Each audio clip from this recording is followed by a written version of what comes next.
Welcome back to SERA Self Discipline. I am glad you pressed play, and I want to start today with a question. Not a comfortable one. A real one. How much of your day do you actually control?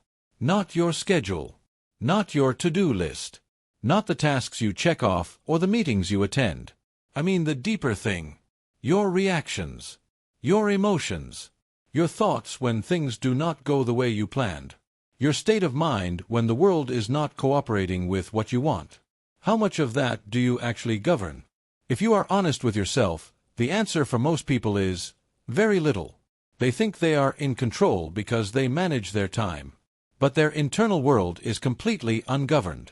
Someone says the wrong thing and their mood collapses for the rest of the day. A plan falls apart and they spiral into anxiety. They see someone else succeeding and jealousy hijacks their focus. They face rejection and their confidence evaporates. That is not a disciplined man. That is a man who has trained his calendar but not his mind. Today we go to ancient Rome. We go to one of the most powerful and practical philosophies of inner mastery ever developed. We go to Stoicism. And I promise you, by the end of this episode, you will never look at your emotions, your obstacles, or your circumstances the same way again. Let me give you the context. Stoicism was a school of philosophy founded in Athens around 300 BC by a man named Zeno of Citium. But it was in Rome that it reached its greatest expression. Three men in particular took Stoic philosophy and turned it into something extraordinary, a complete operating system for the disciplined mind. The first was Epictetus, a former slave, a man who had no freedom, no status, no possessions, no rights. A man who had everything taken from him by force. And yet he became one of the most psychologically free human beings in the ancient world, and his teachings have outlasted every emperor who ever ruled Rome. The second was Seneca, a brilliant writer, statesman, and advisor to Emperor Nero. A man of enormous wealth and influence who understood deeply that none of it meant anything without inner order. The third was Marcus Aurelius, the emperor of Rome. The most powerful man on earth during his reign. A man who commanded armies, governed millions, faced plague and war and betrayal, and chose, every single day, to govern himself before he governed the empire. He kept a private journal of his Stoic practice. He never intended it to be published. We know it today as Meditations, and it is one of the most remarkable documents of self-discipline in all of human history. Three men. Completely different circumstances. One born into slavery, one born into privilege, one elevated to ultimate power. All three arrived at the same truth through Stoicism. And that truth is this: the only thing that is truly yours is your own mind, and the discipline to govern it is the only discipline that ultimately matters. Let us start with the most fundamental concept in all of Stoicism, the one that Epictetus placed at the absolute center of everything. He called it the dichotomy of control. And once you truly understand it, not just intellectually, once it actually lands in you, it will change how you live. Epictetus wrote in the Enchiridion, his handbook for living, that some things are in our control and others are not. In our control are our opinions, our impulses, our desires, our aversions. Not in our control are our bodies, our reputations, our possessions, positions, and everything that is not our own action. Read that again. Not in our control. Your body, your reputation, other people's opinions of you, external outcomes, whether your work is recognized, whether the economy cooperates, whether people treat you fairly. In our control, only your judgments, your intentions, your responses, your values, your choices in how to think and act. Most people spend the majority of their mental energy on things outside their control. They worry about what people think of them. They obsess over outcomes they cannot guarantee. They are furious at things they cannot change.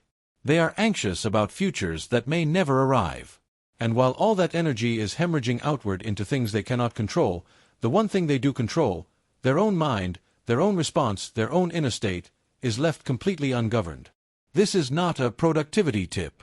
This is not time management advice. This is the most radical reorientation of where you direct your energy. When you truly internalize the dichotomy of control, you stop wasting yourself on the uncontrollable, and you bring your full power to bear on the only place where your power is absolute, your own response to life. Think about how this changes your day. Someone criticizes you unfairly. Previously, emotion, defense, rumination, hours of mental energy spent on this person. With Stoicism, you ask one question. Is my response to this within my control? Yes. And their opinion of me? Not in my control. So I will manage my response and release the rest. Then you move on. Completely. Not as avoidance. As wisdom. Epictetus himself had his leg broken by his master, deliberately and cruelly. His response, by account, was calm. He simply said, I told you that you would break it. And when it was broken, you see, I told you so. His body was not in his control. His inner state was. You do not have to be a slave to practice this. But you are a slave as long as your inner state is at the mercy of what happens outside you. Now let us talk about Marcus Aurelius. Because his life gives us something even more powerful, the proof that Stoicism works not in comfortable philosophical debate, but in the grinding, brutal, relentless pressure of real life. Marcus Aurelius did not want to be emperor. He wanted to be a philosopher. He was pulled into the role by circumstance and duty, and he served for 19 years. 19 years of constant warfare at the borders of the empire, a devastating plague that killed millions, political betrayal within his own court, the deaths of multiple children, and the constant weight of governing the most complex civilization on earth. And every night, or every morning, he would open his private journal and write to himself. Not to impress anyone. Not to be remembered. Just to maintain his own discipline of mind. He would remind himself of his Stoic principles. He would call himself out when he had fallen short. He would prepare himself for the day ahead. Some of the things he wrote are almost shocking in their rawness. He would write things like, you have power over your mind, not outside events. Realize this and you will find strength. Or, waste no more time arguing about what a good man should be. Be one. Or, if it is not right, do not do it. If it is not true, do not say it. He was writing these things to himself. Reminders. Because even the most disciplined man in the ancient world needed to remind himself, daily, of his principles. He did not assume he would stay on track. He did not trust that inspiration would carry him. He built a daily practice of mental discipline. Every day he reset. Every day he recommitted. That journal, Meditations, was never titled or organized. It is raw. It repeats itself. Because he was not writing a book. He was doing the work. He was practicing his philosophy on himself, in private, with no audience. That is what real self-discipline looks like. Not performance. Not posts about your morning routine. The actual practice, in private, every single day, even when it is hard, even when it feels pointless, even when you have ruled the most powerful empire on earth for a decade and you are exhausted and grieving and still you sit down and do the work on your own mind. Now let us bring in Seneca, because he gives us something the other two do not, a philosophy of time.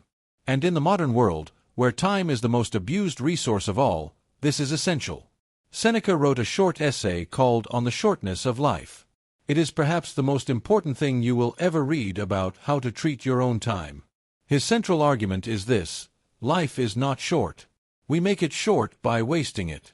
He observed that people accumulate money carefully, fight for property fiercely, guard their possessions jealously, but hand over their time freely to anyone who asks for it, and waste enormous portions of it on things that contribute nothing to their actual life. He says, we are not given a short life, we receive one and make it short.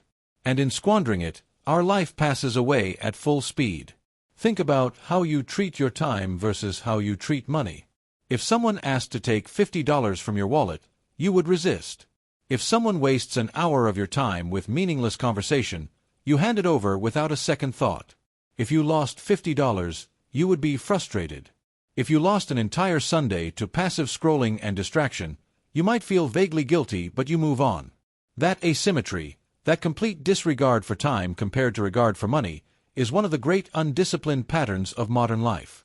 Seneca's prescription was radical attention to how life is actually being spent. Not a busy schedule. Not a packed calendar. Actual awareness of whether the hours of your day are going toward things that matter to you or things that drain your one irreplaceable resource, your time on earth. He wrote, reflect on how much time has been taken from you against your will, how much has been lost through indifference, how little remains. You will see that you are going to die before your time. And the man who dies before his time is not the man who dies young. It is the man who arrives at death having never actually lived. That sentence should sit with you. The man who arrives at death having never actually lived. He did not die young. He may have lived 80 years. But if those years were spent ungoverned, distracted, reactive, postponed, half-lived, then by Seneca's measure, his life was short regardless of its length. Your discipline with time is not about squeezing more productivity out of every hour. It is about ensuring that the hours of your life are going where you actually intend them to go. It is about saying, this hour, this day, this year, is going toward what matters to me, and being ruthless about protecting that. Now let us talk about one of the most misunderstood Stoic concepts. Amor fati. It is a Latin phrase that means love of fate. It was not originally Stoic. It was later developed by Friedrich Nietzsche as a philosophical concept, but it emerges directly from the Stoic tradition, particularly from Marcus Aurelius, who wrote extensively about accepting and even embracing what happens. Amor fati does not mean passive resignation. It does not mean lying down when life is hard and saying whatever happens, happens. It means something far more powerful and far more demanding than that. It means choosing to treat everything that happens to you, including the painful things, the unwanted things, the things that seem like setbacks or failures, as necessary and even beneficial. Not because you are deluded about reality, but because you understand that your resistance to what has already happened is entirely useless, and your energy is far better directed at what you do with it. Marcus Aurelius had a phrase, the obstacle is the way. Whatever blocks you is actually the material you work with. You do not go around the obstacle. You do not collapse in front of it. You use it. You build with it. The friction is the forge. The difficulty is the training. The failure is the data. Think about your last major setback. Whatever it was. A failure, a rejection, a loss, a plan that completely fell apart. How much time did you spend in resistance to the fact that it had happened? Not processing it, resistance. Wishing it had not happened, being angry that it had, mourning the version of events you had planned for? That resistance cost you time and energy and clarity. And it did not change a single thing about what had happened. It only delayed your ability to work with reality as it actually was. Amor fati says, do not just accept what happens. Love it. Not sentimentally. Strategically. Because it is the raw material of your growth, your resilience, your becoming. Every man who has built something remarkable built it out of difficulty. Not despite difficulty. Out of it. The Stoics trained themselves for this with a practice called negative visualization. They would deliberately contemplate worst-case scenarios, not to generate anxiety, but to reduce their emotional dependence on things going right. Seneca would regularly practice poverty, spending days eating minimal food, wearing simple clothing, sleeping without comfort, not because he had to, but because he wanted to know that he could handle it if things fell apart. He wanted to prove to himself that his inner state was not dependent on his external circumstances. And in doing so, he paradoxically reduced his fear of loss and increased his appreciation for what he had. Try this. Not dramatically. Just spend a few minutes today imagining losing the things you most rely on for your sense of security. Your income. Your health. A relationship. Your routine. Not to catastrophize. To practice. To realize that you are more resilient than your comfort has allowed you to know. And to practice the Stoic truth that your well-being does not actually live in those things, it lives in your own governed mind. Let me talk about one more Stoic concept that is transformative for self-discipline, particularly in the modern world. It is called premeditatio malorum, premeditation of evils. Or more simply, planning for what will go wrong. Modern culture is obsessed with positive thinking. Vision boards, affirmations, optimism, the law of attraction. And there is value in directing your attention toward what you want. But the Stoics understood something that positive thinking culture entirely misses, that a man who has only planned for success is completely unprepared for the reality that life will not cooperate with his plan. The Stoic approach is different. Before beginning anything, a project, a day, a relationship, a goal, the Stoic asks, what could go wrong? What obstacles will I face? What temptations will appear? What events outside my control might occur? And then he prepares his response in advance. This is not pessimism. This is mental preparedness. The Stoic general who has already thought through what happens if his supply line is cut is not a pessimist. He is the one who survives when it is cut. The Stoic who has already decided how he will respond to failure is not negative.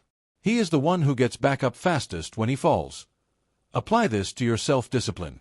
If you are trying to wake up at 5 in the morning, do not just plan for the days when it feels easy. Premeditate the morrow rum. What happens the night you cannot sleep well? What happens the morning you are sick? What happens when it is cold and dark and the bed is warm and every part of you wants to stay? The man who has already mentally rehearsed that moment and already decided his response is the man who gets up anyway. The man who only planned for ideal conditions is the man who quits the first time conditions are not ideal. Marcus Aurelius practiced this every morning. He would sit and tell himself, "Today I will encounter ungrateful people. I will meet dishonesty, jealousy, cruelty, selfishness. But I have chosen to live according to my nature as a rational and social being. I will not be surprised by this. I will not be destabilized. I am prepared." Imagine starting every day with that level of mental preparation. Not dread. Preparation. Knowing that difficulty is coming and being already settled in how you will meet it. So let us now pull everything together and talk about what a Stoic self-discipline practice actually looks like in daily life. Because philosophy without practice is entertainment. And this podcast is not about entertaining you. It is about changing how you live. The morning practice of a Stoic man starts before anything else happens. Before the phone. Before the news. Before other people's noise enters his mind. He sits, 5 minutes is enough to begin, and he does 2 things. First, he reflects on what kind of man he intends to be today. Not what he will accomplish. Who he will be. How he will respond. What values he will honor. He presets his character before the day can impose a character on him. Second, he practices premeditatio. He thinks through what today will ask of him and where he might fall short, and he prepares his response. This is not a lengthy exercise.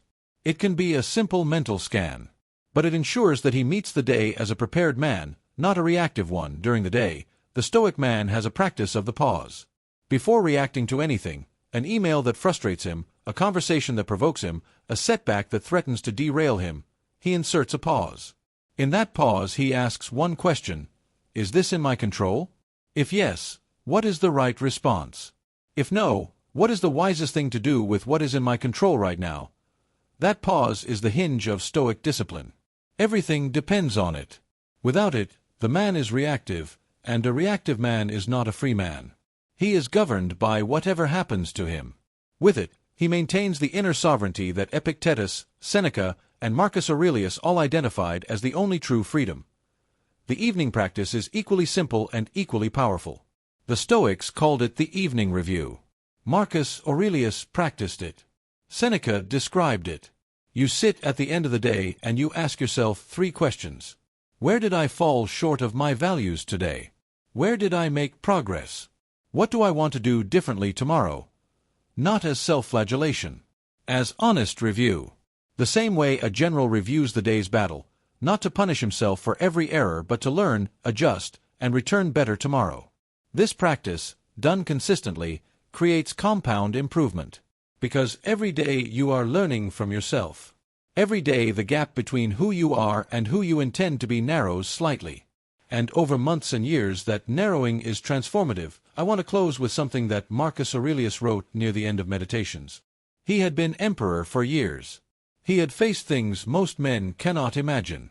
And in the privacy of his journal he wrote, "Do not indulge in dreams of having leisure and then putting your life in order. Face instead what you have. Pick up what you can. With what you have, do what you can. Face instead what you have. Not the life you planned. Not the circumstances you wanted. Not the version of yourself that exists after you have sorted everything out. The you that is here right now, today, with everything you have and everything you lack, in the exact circumstances you are currently in. That is the man who must do the work. That is the man who must govern himself. That is the man the Stoics are speaking to. Not the ideal you. Not the future you. The real you. Right now. The Stoics did not wait for perfect conditions to practice discipline. They practiced it in war, in slavery, in grief, in exile, in excess, in poverty, in power. They practiced it precisely in the conditions that made it hardest, because that is the only way to know whether your discipline is real. Pick up what you can. With what you have, do what you can. That is the Stoic's edge. That is the inner war. And it is the only war that ultimately matters. This is SERA Self Discipline. Episode 4. Keep governing yourself. I will see you in the next one.